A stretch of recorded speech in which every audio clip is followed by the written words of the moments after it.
A note to our dear listeners. This episode was recorded before the COVID-19 pandemic changed, well, everything. We're sharing it today in the hopes that it offers a little break to the endless news cycle and adds some levity to a time when it's really easy to feel overwhelmed. Please, please stay safe, stay home, and stay well. The FBGs love you.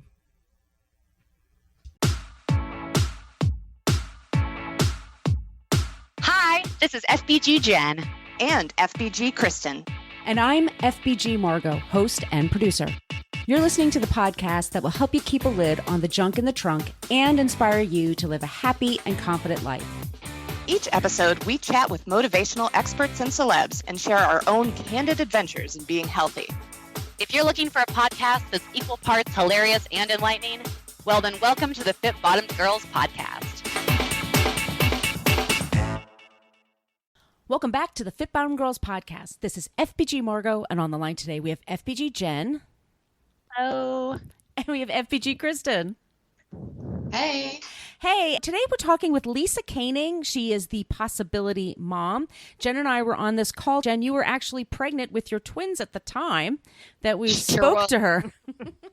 And it's incredible because Lisa Koenig is a mother of 7. She might be mother 8 at this point. We will double check that and I'll put in the show notes. But she was also on HGTV's Marriage Under Construction with the Property Brothers. So I kind of totally geeked out when I got to talk to her about that in this interview. But she talks all about time management. She has 7 kids. Did I mention that? And she has her own business, her own design business. And I guess she had tricks for handling messy mom moments. And then all of a sudden, Jen just had a bunch of them she wanted to share with us off the air. And I said, no, we need to share this with everybody. So Jen, what are your favorite messy mom moments? My favorite, she is a mom of 8. Oh my goodness. Which I just can't, I'm a mom of 3 now, and I just cannot. So when she was talking, it was just like, well, you know what you're talking about. Preach, preach, preach. Yeah, messy mom moments. I have like a million. Like I have emotional messy moments. I have physically messy moments. Every day it's just like a cascading amount of messy mom moments. But the one I was sharing with the girls before we got on was, I was like, hey, did I ever tell you about that time that I did Gwen's baby book and through like a service, like I had it printed through like Shutterfly or something.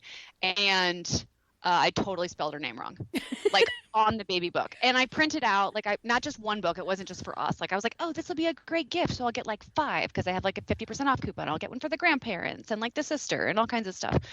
So one night I remember, this is probably only, Gwen was probably only like maybe a month old, and I had all the newborn pictures and they're all pretty, and like you see all these moms do like these amazing birth books after that are like so pretty and put together, and I'm like, well, I can do that. Sure, this will make it easy. And one night, like she goes down, I was doing it like 9:30 at night or something, which felt super late for some reason, and I was trying to be as quiet as possible because you don't want to wake up the baby. And I get so excited, wait for it to come in the mail. It comes in the mail. I look at it. I'm like, this is great. I don't even notice that it's spelled wrong when it comes in. Okay? Living. I write and edit for a living, Don't notice it. Put it down. My husband comes home. My husband is not a good speller. Like, bless his heart, he can do so many good things. He's a fantastic communicator, can't spell. So he rolls it and he's like, wait, is that how you spell Gwendolyn? And it was just like, cue waterworks, cue hormones, cue like me feeling like I was the like worst mom ever in existence. I'm like, what am I gonna do with these like 5 pieces that like hold all of my mom shame? Like, what am I gonna do with these? I think eventually, we gave them to like extended family or something. It was like $100 of books. It was terrible. So then I had to, I redid them and everything. But that is like one of those moments where I look back on and it's like, it's funny now, but at the time it really was like extremely like almost traumatizing. No, it's your first baby too. And she was, I mean, my goodness, you waited a long time to have her. So I'm sure there was all that going through your head. Plus I'm like, why? I could have picked a shorter name than Gwendolyn. Or that's another thing too, yeah. Because it was like LNY or something. Like that's where I got it. Like it was the end of Gwendolyn. Anyway, but then yeah, in other ways, like just messiness all over the place with like dirty things. I was just also telling the girls that I realized that I had banana yogurt all over like my necklace. I was like, well, why is my necklace sticky?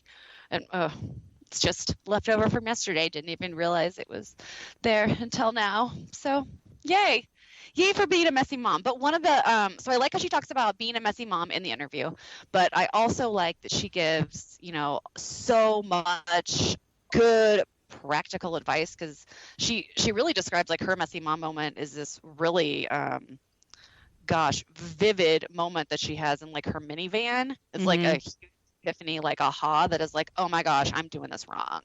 And so she really kind of changes her life. And that's really what the possibility mom is it's not always about, you know, like reaching your full potential and doing everything. It's really making sure that you are the mom that you want to be. And that might mean not working so hard.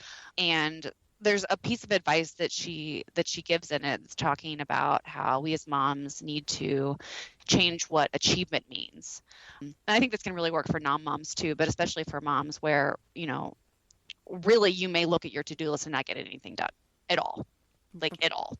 But that doesn't mean you weren't doing anything. It doesn't mean you weren't busy. It doesn't mean what you did for the day didn't have value. So she talks about, you know, you might just need to really high five yourself for putting the laundry away, or like really celebrating taking a shower.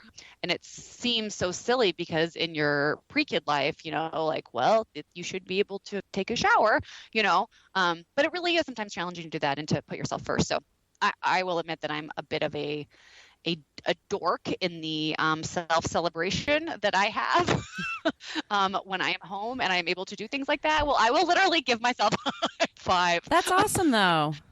And it was something that going back to like after, you know, having Gwen and kind of maybe setting the bar a little too high, like, oh, you need to have the BB book within the month and you need to have everything spelled correctly. Well, now the bar is a little bit lower. And I knew that once I had the twins, that in order for me to really be happy and to be able to take care of myself and have self-care, was that I was going to have to lower the bar like way down.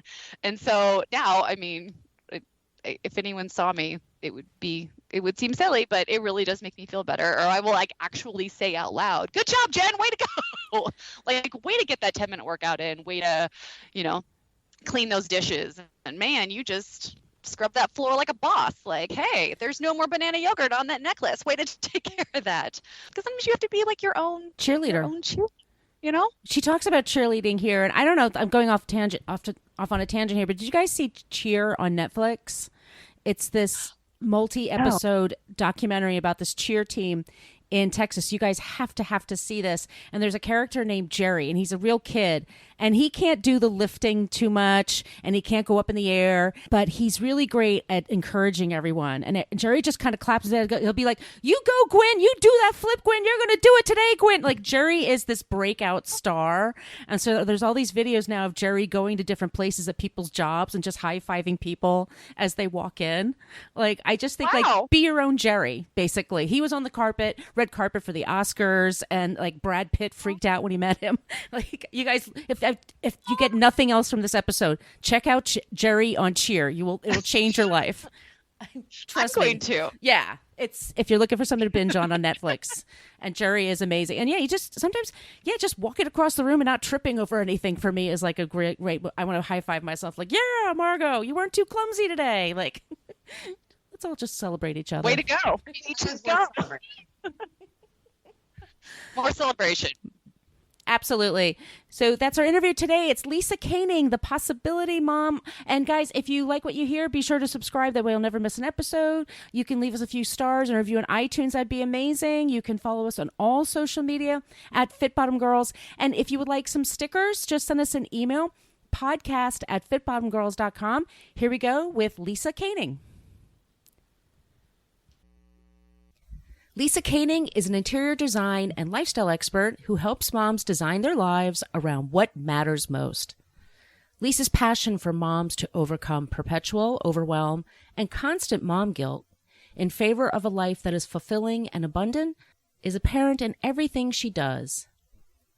Lisa has become a recognizable face in the interior design and entertainment industry as the designer on HGTV's Marriage Under Construction, working on the design team of buying and selling with the Property Brothers.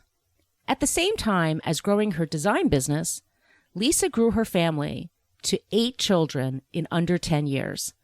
As a result, Lisa has developed a unique approach to time management and productivity, which she shares in her online courses and coaching programs. Her newest book is The Possibility Mom: How to Be a Great Mom and Pursue Your Dreams at the Same Time. Welcome to the show, Lisa Koenig. Hello. Hello. This is FBG Margot, and on the line today, we have FBG Jen. Hello. And Lisa, we're just going to dive right into it.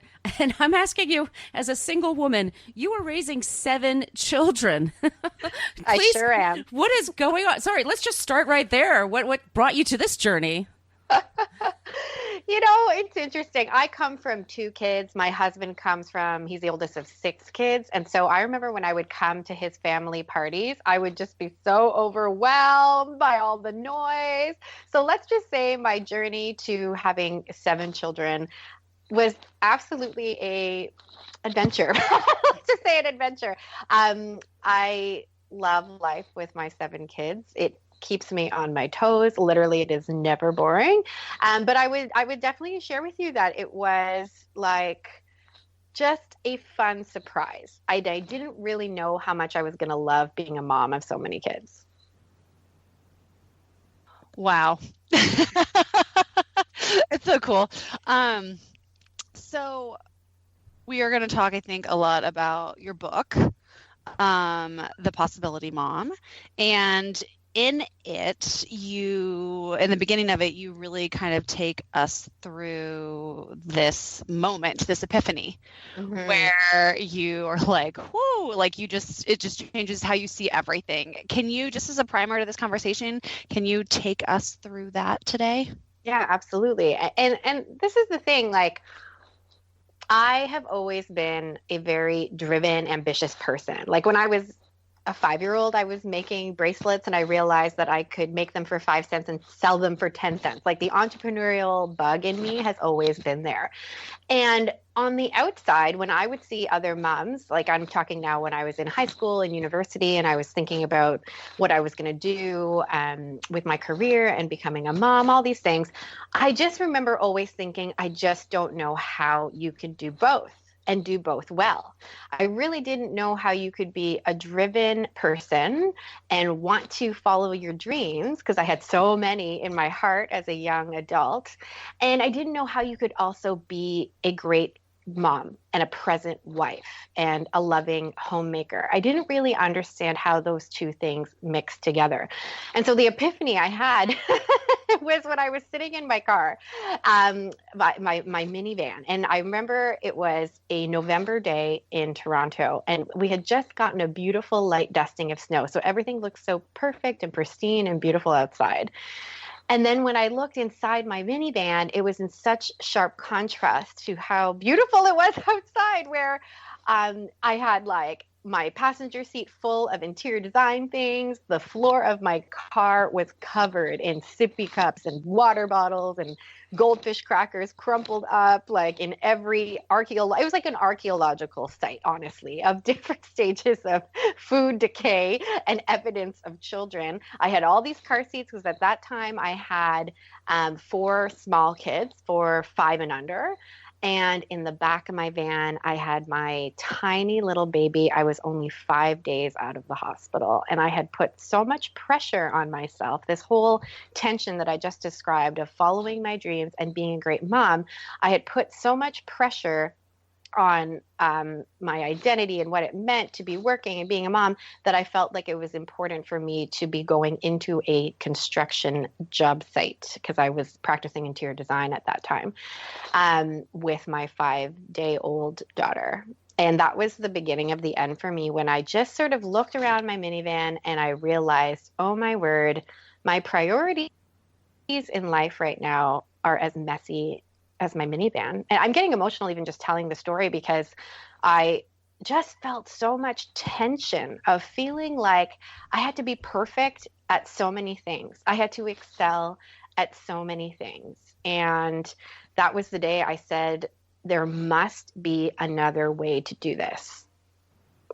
Well, you talk about mastering. It's alliteration here. Mastering messy mom moments, which I can imagine looking around a minivan and seeing all that, chaos. How do you talk about keeping calm and parenting on using visualization techniques? Can you go into that a little bit? Yeah, absolutely. And this is the thing, like that story that I just mentioned about the minivan, it's been the last basically 5 years of my life. That baby who was 5 days old is now 5. So the last 5 years for me have been an exercise in how do you juggle? How do you balance your goals and dreams and show up and be good to your body, be good to your health, be good to your husband, be good to, the other things that are important in your life. And so one of the techniques that has been really helpful that I've learned very much from sports psychology is this whole notion of visualization. When an Olympic athlete is preparing for, let's just say, a dive, for example, Michael Phelps, there's many stories you can find on the internet of how he prepares for Olympic dives. They visualize the dive or the race or the performance going at its most peak ideal performance. And I think we can apply this in so many other areas of our lives. And in my mothering and in my chaotic life of my minivan, I do the same thing. So for example, this just happened just the other day.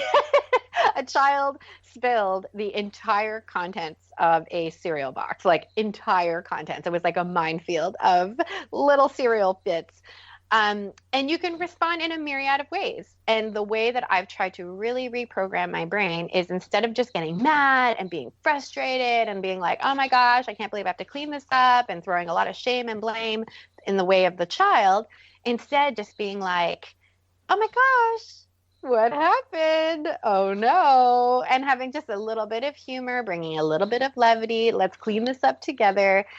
That's how I've had to retrain my brain so that my life was not so reactive. Because here's the thing, and we know this, stress in our bodies is not good for us. And if I got stressed at every single moment that something in my life was out of control, I would not be in a good, healthy, my adrenal glands would not be well, my nervous system would not be well. And that's what really that first 5 years of my mothering career was, just constant stress, I was at such risk of my adrenals, like fatiguing and, waving the white flag. And so I find that this exercise of visualization can really help with our mental and physical health. So how do you do that exactly? Do you like sit down and you're like, okay, like just, I guess, visualize the possibilities of, of like shit show moments that could happen? Like, what if? Yeah. Like literally, to be honest. And what I suggest to the moms that I coach is just pick the ones that come up consistently. So just to give you another example, one other stressful moment that I found was consistent was coming in the door for me from work, from a trip, from anything, where I'd often be coming in the door with like a bunch of bags, a coffee, like just like very sort of burdened coming in physically with a bunch of stuff. And then my children would all be like all over me and things would go flying, spilling, and I'd get frustrated.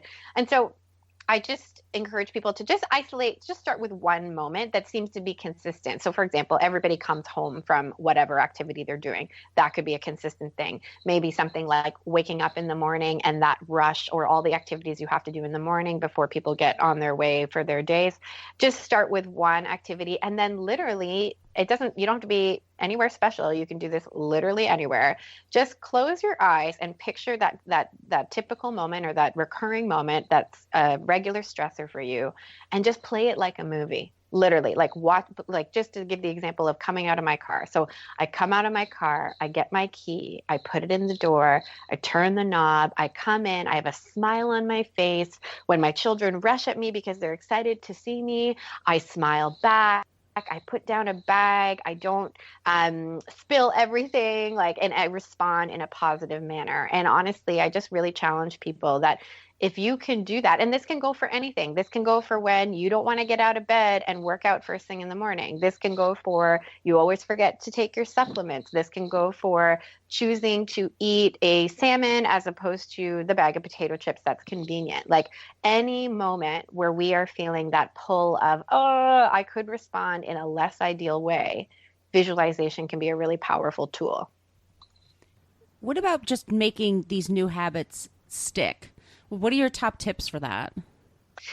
It is so interesting what I've learned about the brain. And I am not a neuroscientist or I'm not a specialist in neuropsychology or anything, but what I have learned about the brain is that it craves patterns. This is why it is so easy for us to fall into the same bad habit, whatever it is, food, exercise, spending too much time on social media. The brain literally just looks for the easiest pathway. It's like a trench. Like if you're digging, a tunnel or a trench in the ground, the brain just really likes to follow that same exact pattern because it's always looking to keep us safe. And so we have to, it sounds simple, and it is simple when you think of it in the abstract. Putting into practice is harder, but we have to just create these new trenches. And when we create these new trenches, that's when it becomes like snap your fingers easy, like honestly. But it's the creating of the new trenches that is the hardest part. And really, like my advice there is that you have to picture what your future self wants. That phrase, I got that from a colleague of mine, Dane Sanders. What does your future self want? So when you're staring at the fridge and you're like, oh, I really should eat the salmon, but the bag of potato chips is so convenient. Literally asking yourself in that moment, what does my future self want? And you pick the option that you know to be true, right? So what is a possibility mom? That's a great question. I think a possibility mom is a mom who isn't satisfied with A or B. That was the challenge that I found when I was a young adult, looking at other moms, not understanding how you could make a career and present motherhood work. That was the challenge and the tension I felt in that minivan, where I was just like, it can't just be A or B. What about C, D, E, F, G? What about any other number of possibilities? So I would say a possibility mom is a mom who looks for the way, looks for the solution, looks for the unique way to live her life that is going to bring fulfillment and joy and happiness to her and her family. Well, let's talk about reclaiming me time. I mean, you have 7 kids and a career and a husband and church and all these things going on. How do you find time for yourself? What are your tips for that? You've got to schedule it. I think the whole conversation on self-care is actually quite a volatile one right now, because I feel like if not handled in the right way, it just becomes another thing for a mom to feel bad about. Oh, great. Like now I need to worry about making some time for me. When do I make some time for me in the midst of all of my juggling, right? So what I would say is the exact same way that we prioritize showing up for a kid's soccer game, showing up for dentist appointments. I often say to the moms I coach that I feel like a lot of people prioritize the dentist more than they do prioritize their mental and physical health. And this is the thing. It's just at the end of the day, it's like math. We cannot give from a well that is empty. We cannot be the best version of ourselves, be the best wives and moms and contributors to society if we are not constantly refueling. And this constant refueling, quote unquote, can look so different for everyone based on what season of life they're in, based on how much access they might have to childcare, based on flexibility, based on if they have small kids, older kids. Like it's going to look so different. And it's so important that a mom doesn't compare herself to another mom. But the point is that I really want to emphasize is that you've got to schedule it and prioritize it in the same way that you would prioritize something important for your child. It just cannot be a thing that we neglect. So what is it for you? Oh, it's so many things. For me, it is.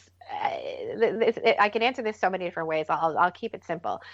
For me, it's keeping the commitments that I said I would do so that I become the kind of person that I want to be. And so, for example, I have a non-negotiable of keeping my phone in the charger away from my body between 4 and 5:30 p.m.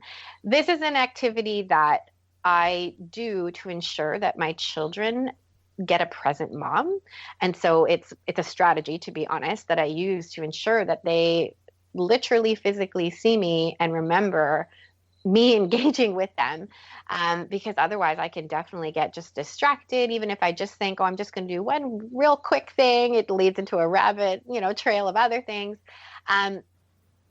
But then what's so interesting is that becomes like self-care for me. It becomes a time of being mindful, literally just sitting with my child and reading a book, being present in the moment and not feeling so distracted. I really treasure that hour and a half every day, because it forces me to just slow down and be at the level of my kids, both physically, mentally, and just really like calm down and not be juggling 100 things at the same time. And then, of course, it looks like also I have a rotating coffee date on Fridays with different girlfriends in my life. It looks like a lot of quiet. Like I really, really value a restorative evening where I can just like read a book with a cup of tea or a glass of wine. And for me, it looks like quiet in the mornings. I love a morning routine where there can just be a little bit of time for gratitude, prayer, meditation, where it's just before the hecticness and the things that I can't control in my day, I can control a few moments of peace and quiet. Part of your work schedule is that you try to work only 4 hours a day. Why is that?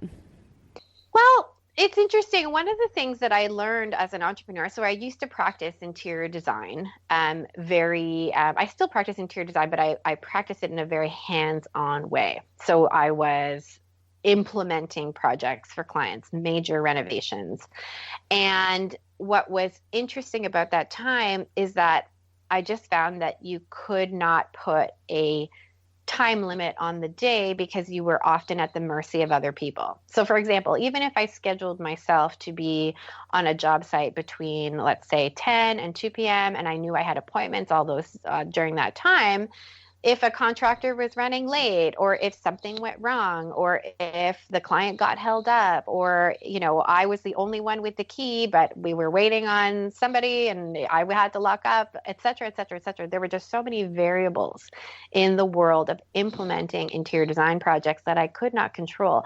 And it just made it unsustainable in the sense of if I wanted to be there with my kids when they got home from school, it just became very chaotic and very hectic. And so I moved my model to a way where I could control the time. And this is what I always encourage a mom who has some ability to design her work schedule, whether she's an entrepreneur or not, to look for ways that you can do things efficiently, to look for ways where you can ensure that you're working at your highest capacity. So whatever that unique thing is that you bring to an exercise, to an activity, that you're there for that. And then anything else that anyone else can do, you delegate off to other people or you automate through technology or you simply delete. And so this whole notion of the 4-hour workday for me really came out of, again, wanting to put boundaries on my time so I could show up and be a present wife and mom. And also from this whole notion of where is my, as Dan Sullivan calls, my unique ability? Where do I uniquely excel? What are things that only I can do? And so I really try to only stay in those areas and then delegate everything else so that you can limit your work hours. That actually leads really well into one of my questions I already had written down, which was what do you delegate and what do you outsource, both from a like a family, house, sure, and if you want to get into some of the work stuff, yeah, cool. Yeah, sure, absolutely. It really starts with the question of what can only I do? So really, like, what can only Lisa Canning do? And trying to keep that list really small. So for me, only I can date my husband. Only I can be a nurturing mom. There are elements of childcare that can definitely be delegated to other people, to extended family, to childcare professionals. But there are certain things that only I can do to really nurture and create that that relationship and foster that relationship. And then in my business, of course, there's some of the content showing up live on social media, just doing the things that come from my unique experience that really can only be said or only be really communicated by me personally. And so then the things that I delegate are literally, I think, could anyone else literally do this? And it's very difficult. In the beginning, I wanted to hand in everything. For any other entrepreneurs out there, I feel like, this challenge is that you've almost, like, my business is like my eighth baby. Like, you feel like you've given birth to this thing, and the thought of handing off any aspect can be so challenging. But again, I love, the book Essentialism. Like, what we say no to is actually a yes to something else, and to just really give up the control in favor of, again, a healthier lifestyle, healthier mental health and physical health. And so for me, I literally just asked myself, could anyone else be doing this task right now? And so in my business, it's a lot of the technology, a lot of the automation that happens, anything accounting, billing related, etc. And then in my home, it's things like we automate dinner. we have a subscription box that shows up to our house, so I don't even think about what's for dinner. That was a huge pain point for me in the past. I never knew what to cook for dinner. I would stand there in paralysis looking at my fridge. Things like even grocery shopping. Like, I have a list literally that is in the computer on a platform where you just place the same order as last week, and then I just drive my 10-seat passenger van up to pick up my groceries, and they get loaded in the car for me. So I really just start with the question, like, is this something that anyone else can do? And if I'm able to, then that gets delegated to someone else. So you were a cheerleader at university when you were in college. Can you tell us what that taught you about stamina? So it's so interesting because I went to a performing arts high school in Toronto. So we had no sports teams. We didn't even have like a field. There was like a small patch of grass. So in my high school, there was no opportunity for anything like that. But I was always interested in cheerleading, both for the fun, rah-rah type of aspect, but also for the athleticism. I was a dancer through high school. And so when I went to university, and they had just launched the team, I was like, I am the first one, sign it up. And it was, oh my gosh, honestly, some of my best memories from that time period are from cheerleading. And it teaches you that you need to, like, it was so interesting, the experience of keeping up with a team. Because the way the cheerleading works, for anyone not familiar, like, I was a base, which literally you're holding a girl in the air. You're throwing a girl in the air. And if you don't have the ability, if you don't have the strength, if you don't have the mental ability to have good habits, show up, literally throw your hands up in the air and catch this girl, things can happen. Girls can fall, people can get hurt.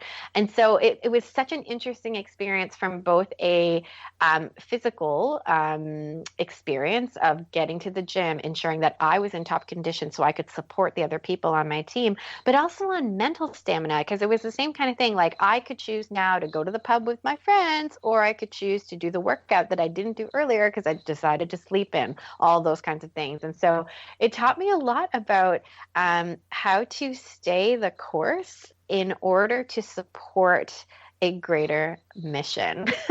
It sounds deep, but it really is. Like, cheerleading, you might not think like this like deep conversation on teamwork and stamina and showing up can exist in something that looks just really like fun and rah-rah. But there are so many great lessons to be learned from working as an athlete on a team that has to be as synchronized and synergized as competitive cheerleading. which kind of works well as a family too, right? Like your family, like, okay, I have so many different questions. Let's talk about new moms. Okay, so particularly because I feel like when you have your first, I've had this conversation with so many different moms, when you have your first baby, I feel like at first there's kind of this almost struggle to, or just a complete like change of your identity. You know, we're used to like be this thing and now you're this mom, you know, to this baby, and it needs a lot. And it can be difficult sometimes to feel like you still have an identity that's not just a mom. Not that being just a mom is bad, but you know what I mean? So I'm wondering, what advice can you give to, you know, women who are stay-at-home moms and are like, you know what, I do want more of an identity, but I'm having a hard time just getting there. It really is an epidemic today, I would say. This whole conversation of motherhood, its worth to society, the identity of being a mom. And I think it has to begin with a holistic look at who we are as people, that we can't ignore other elements of ourselves and expect us to feel happy and whole and fulfilled. And so what I would say to a new mom is to, and this is the big aha I had in the minivan, like at the beginning of the Possibility Mom that I share that story of being in the minivan and just feeling so confused. And what the aha I had was that my identity is not only comprised of what I do for work. My identity is not defined. My worthiness, and this is the key, my worthiness is not defined by solely my career successes. This is the aha I feel like we have to have as a generation. And I hope and I pray my book helps do this, because this is what happens when people who are successful and go-getters and are used to accomplishing anything, basically, when you become a mom, sometimes your major accomplishment of the day is showering, or sometimes your major accomplishment of the day is actually putting away the laundry. And that can be such a jarring experience for new moms. And so what we have to do is change the conversation on what it means to succeed, what it means to achieve. Like, that achievement is not just only tied up in external things. Achievement can be, wow, today I kept my child alive. Wow, today I provided a safe and nurturing home. Wow, today I worked on myself and I was more gentle with who I am, and accepting that I have worth and I have a lot to contribute by raising this child. So I really do believe that it comes like I want. Can you tell I'm passionate about this topic? Mm-hmm. I want to change the conversation on identity and motherhood, and that achievement is not wrapped up in what we do and what we produce, and especially when it comes to career. It's a really hard thing right now. Well, this goes to my question. It just popped into my head, but in America, we've had this college scandal with the, a couple of actresses that, paid money to get their kids into a certain kind of university. And I think some people kind of see their kids as an extension of themselves, and people are kind of losing sight of, you have to lead your kid to go on their own. Right? Yeah. I mean, and it's a very difficult thing because here in North America, we value achievement, like people are celebrated by doing things and excelling, and even on social media, like I love social media. I really love it. I love the connections that can be made, but of course it's really challenging because especially in motherhood, you can feel like a constant failure, like constant, because you're looking at your phone and you're looking at your phone and you're feeling like you're missing out because all these moms are portraying these lives that look so peaceful and glamorous, and like they're drinking coffee in bed with white sheets and there's no stains anywhere. But what people don't realize is on the other side of that photo are like 100 piles of laundry, dirty diapers, bags of props that they're probably going to return because they actually can't afford to have them for the shoot that they just had to portray this beautiful life. It is a very challenging thing to remember how much more exists beyond these perfect little pictures. Anyways, this all goes back to this conversation of what is our worth, and this has to be something we remember. For some people, it might take therapy to really dive into the struggle they may have with where their worth comes from. And for some people, it could be a process of reading great books, journaling, and just being reflective. And that's where it all starts. We all just have to take a moment and pause and say, why am I doing this? Why is this important to me? Is something else driving this? And is that a good thing? Yeah, I know in your book you talk about limiting beliefs that moms have. Mm-hmm. Can you talk, because I think this kind of parlays well into that. Can you talk maybe a little bit about that, and then maybe share some examples of the most common ones you see and then better ways to reframe them?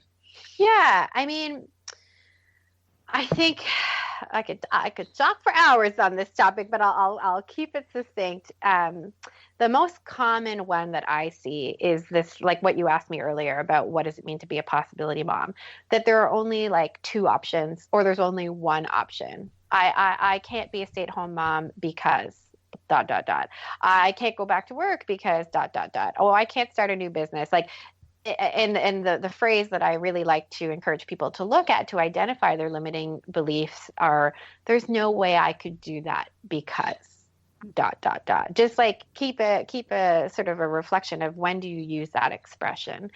And so, yeah, I definitely see a very common limiting belief around pursuing any dreams and goals that are personal that might take them, like, even if they're still at home, but might even mentally take them away from motherhood. That's the most common limiting belief I see. And this could be anything like, I want to start a blog, but oh no, I feel so guilty. I can't be writing a blog while my kids are around or at school or what have you. Or, oh, I'd really love to start my own business, but I feel so bad. Like, that's not what I'm called. I'm supposed to be a mom right now, and that's the only thing I'm supposed to do. So I find there's a lot of tension in the moms that I speak to in this dance of pursuing personal goals and dreams, because somehow it's been written into their story that I should feel guilty for it. And so really, like, how to reframe and how to think differently is just to think of different options. Like, okay, well, what can I do with 15 minutes a day? This is what I always tell people. It's like, a dream doesn't happen overnight. We'd all be millionaires, everybody, if it was easy. If all these pathways to our goals and dreams were easy, we'd all be millionaires, like, really and truly, because it would be that easy. But it's not. Every single entrepreneur, successful person, literally, I think would say the same thing, is that everything starts somewhere. These people who have large success, like large platforms or what have you, big podcasts, like, they didn't start with, 100,000 downloads. They started with the first download. And so what can you do as a mom with 15 minutes? What if you gave 15 minutes to that personal goal or dream every single day? What would happen? Like, what would be made possible if you gave that goal a chance? How do you fit in fitness in everything else that you do? I mean, because it sounds like you do want to, you'd like to fit that in as well. How do you do that? And what is your workout schedule like? Okay, let me just tell you that I wrote The Possibility Mom 2 years ago. Like, just the way that books get written, I actually, like, the process, it takes I had no idea, my friends, how long it takes for a book to actually go from signing a contract, writing the book, and then getting out into the universe. And so I wrote the first manuscript like 2 years ago. And it was so interesting because when I was proofing the draft that was about to go out, the one that is printed and ready to be released, I was actually kind of shocked because I had such a mindset shift on fitness from when I first wrote the book. I cried just talking about it, to now, basically, like when I proofed the book, because I had put health at that time so far on the back burner, and I had not made it a priority. And I felt basically just completely helpless when it came to fitness, because it just seemed too hard. And it just seemed like there's just no way I can fit this in amongst all the other things. And what I realized, and I think a lot of moms struggle with, is this like a bit of perfection around even working out. Well, there's no way I could do a 40-minute workout class, so forget it. I'm not even going to try. Or, oh, there's no way I could get to the gym because I have no childcare, so why bother even doing anything at home? Or, oh, no, when I work out, that's my like self-care time. So if my kids are around while I'm working out, there's no way. I'm not even going to bother trying. This is a wrong approach, really and truly. Like, if you can get to a gym and that works for your family, amazing. Good for you. I had given up hope on any type of fitness simply because I just thought it would be so hard. And so what I had to change in my mind was that working out does not have to be an insurmountable goal. Working out does not have to be this perfect pursuit. I work out with a Peloton app. So they are 10-minute, 15-minute workouts. If I can fit in 2 of them back to back, I will. It happens early in the morning, or for me, it happens if for whatever reason the baby woke up or something and I wasn't able to do my workout early in the morning, then it happens at nighttime when my kids are all sleeping, and it happens in my home.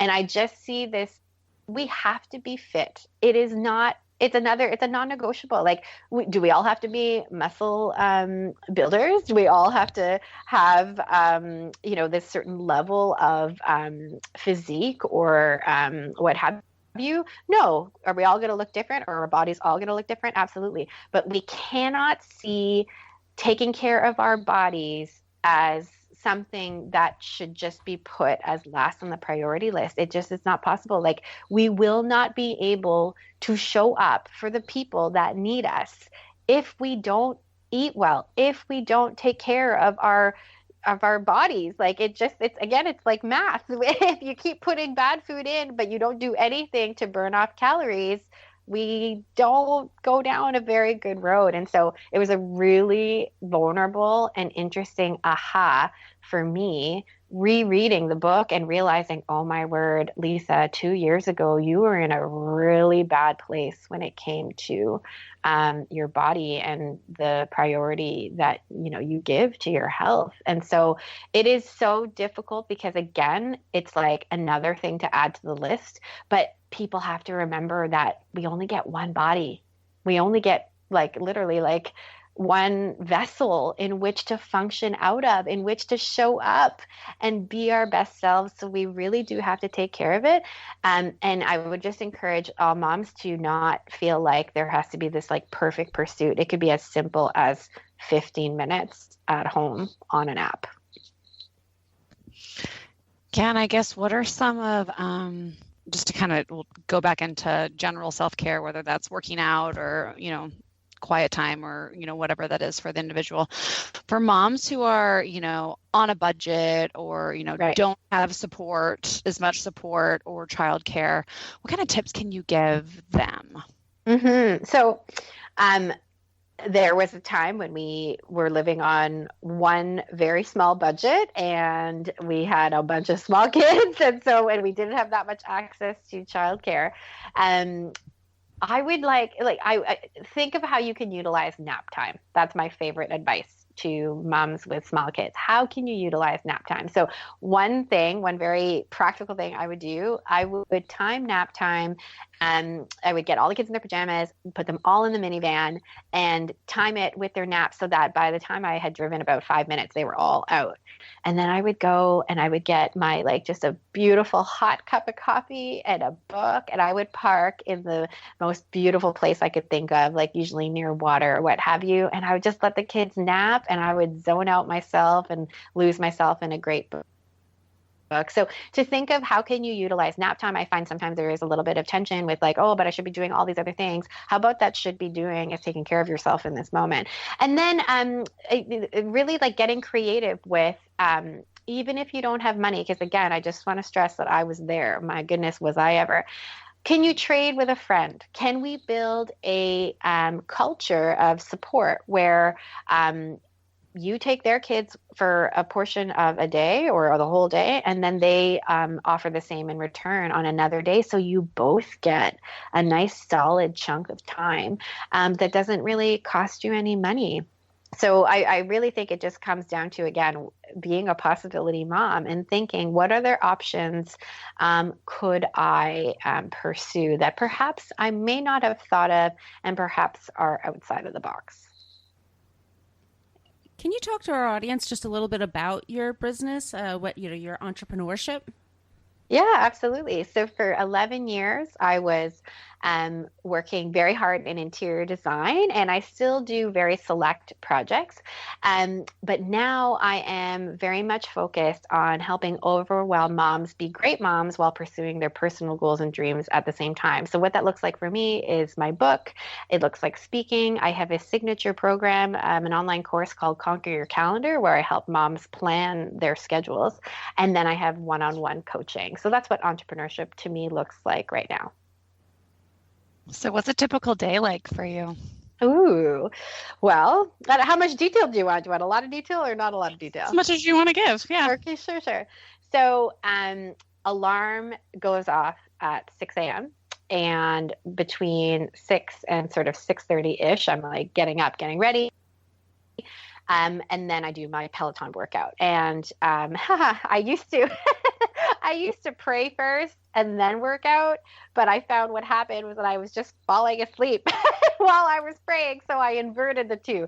So now I work out first, and then about 6:30, I grab a cup of coffee and I am reading the Bible and I'm praying until about 7 o'clock. And then usually, to be honest, my kids are kind of like, they've got a pretty natural clock. And so they're usually all up by 7. I don't really have to wake them up.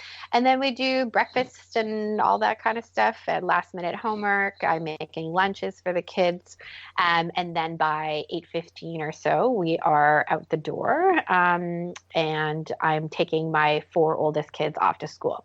On the way home from school, so I really like to couple activities. I learned this in James Clear's book, Atomic Habits. I believe he calls it coupling activities, so that are coupling habits, so that they're always associated with each other. For example, I brush my teeth and then I take a daily thyroid medication because I have no thyroid. It was taken out 11 years ago.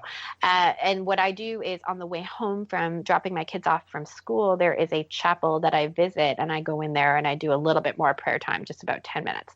Then in the car after that, I go live on all my social media channels. So on Instagram, on Facebook, in my Facebook group, the Possibility Mom Success Circle. I show up in those areas online, and then I come home, and that's my first deep work period.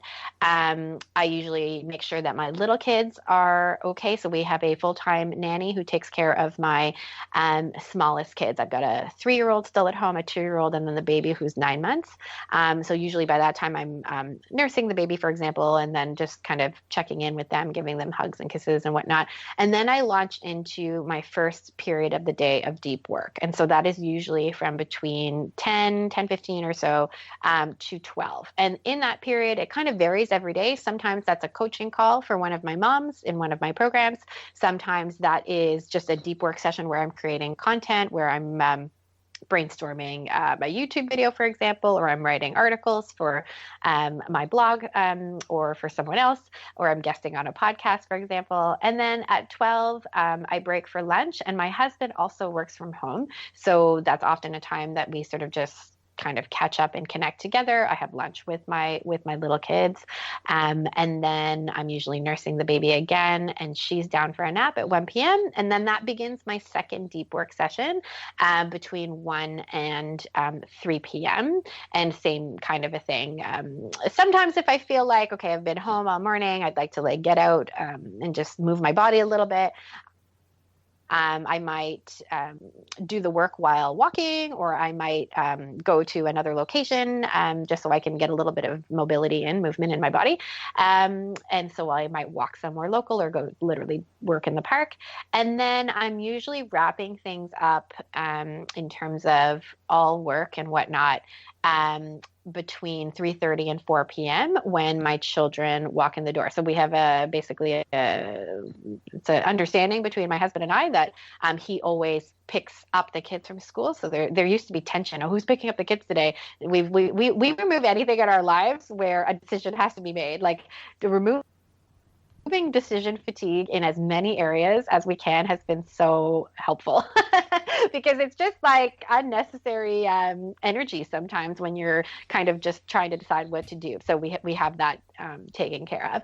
And then my kids walk in the door at 4 p.m. My nanny has already prepared dinner, and then we sit down as a family from 4 to 4:30. We actually eat early because what I was finding was we would put out this like lovely snack for my school-aged children, and then come 6 p.m. everyone was like, I'm not eating dinner.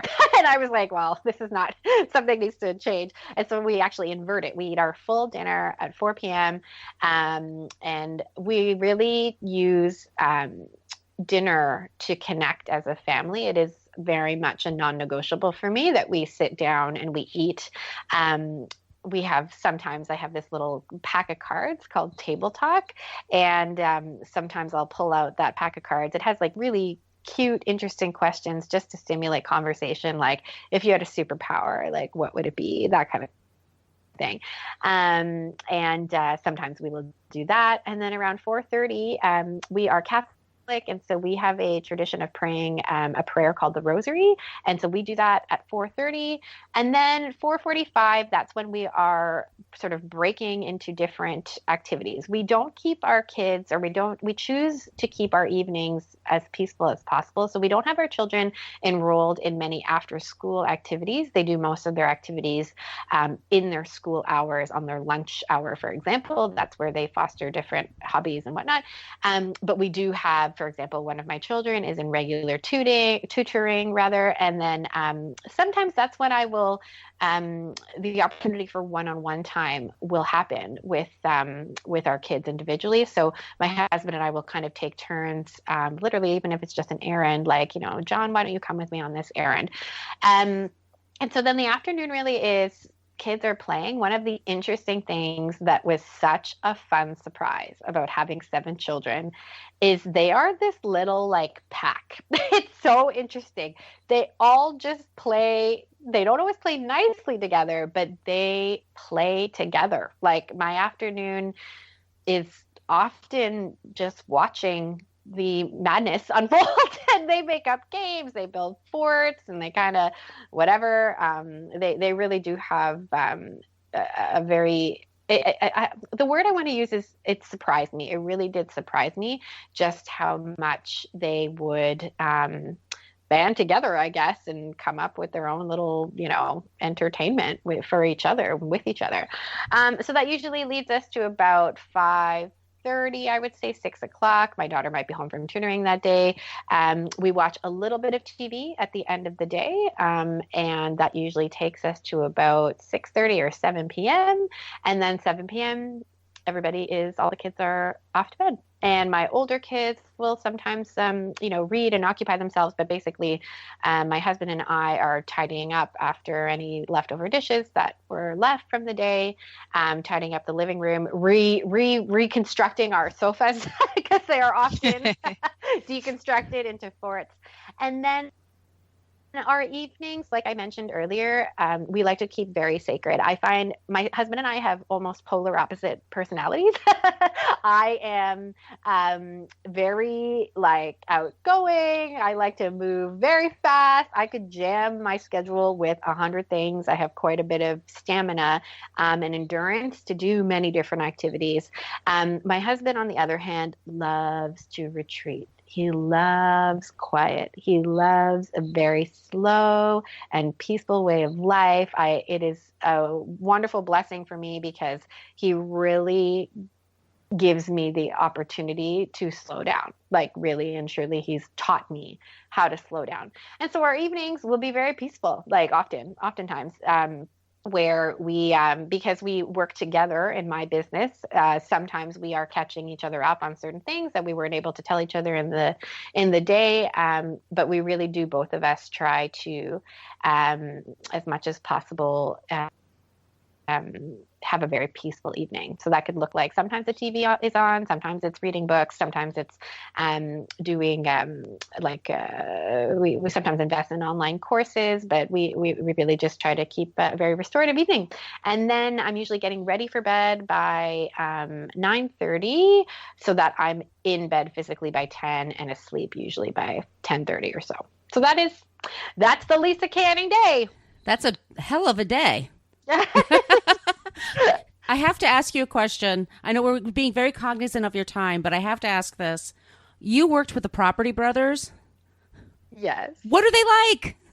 Oh, they're amazing. So I worked, I started my career on HGTV hosting a show called Marriage Under Construction, and that was in 2007. And then that led me on to just the most amazing journey of working as what's called a production designer on different television shows. So I've worked on about a dozen HGTV kind of shows that you've seen on networks like HGTV. And one of those shows was the Property Brothers. And I was working on their team for a solid couple of years. And they are just, I got to tell you, they have taught me so much about work ethic, and they have taught me so much about showing up for their fans. I do not think I have ever witnessed people who are so invested in their fan base. They show up for their fans like nobody I've ever seen. And they are just as charming and funny and likable as you see on TV. They very much are very similar to what you see. I love hearing that. On television. Yeah, they're really fun. So if people want more information from you and what you do, where can they find you? lisacanning.ca is my website. And then my most active social media is Instagram. And that's just my name, Lisa Canning. And we do have one more question for you. Sure. What was the last song you listened to before you did this podcast interview?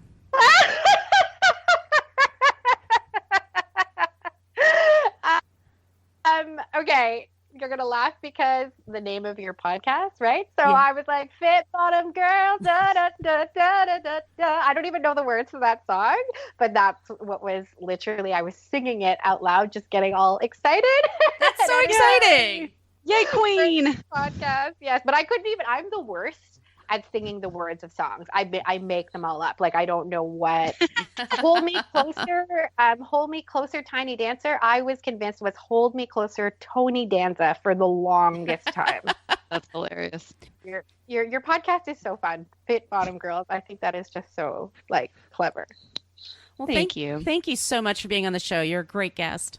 Oh, you're so kind. Thank you so much for having me. Love this show? Tell us why in a 5-star review on iTunes, and we'll read it on the air. Also, make sure you are a subscriber. If you want to reach out to say hi or have a question about a recent episode, yay, well, feel free to email us at podcast@fitbottomgirls.com. And if this podcast jives perfectly with your brand, consider sponsoring the show. Get more info by emailing advertising@fitbottomgirls.com. Find all kinds of Fit Bottom goodness online and on social media at Fit Bottom Girls, Fit Bottom Mamas, Fit Bottom Eats, and Fit Bottom Zen. And if books and movies are your thing, check out the other podcast I co-host called Book versus Movie, which you can find anywhere where you search for podcasts. Thanks for listening.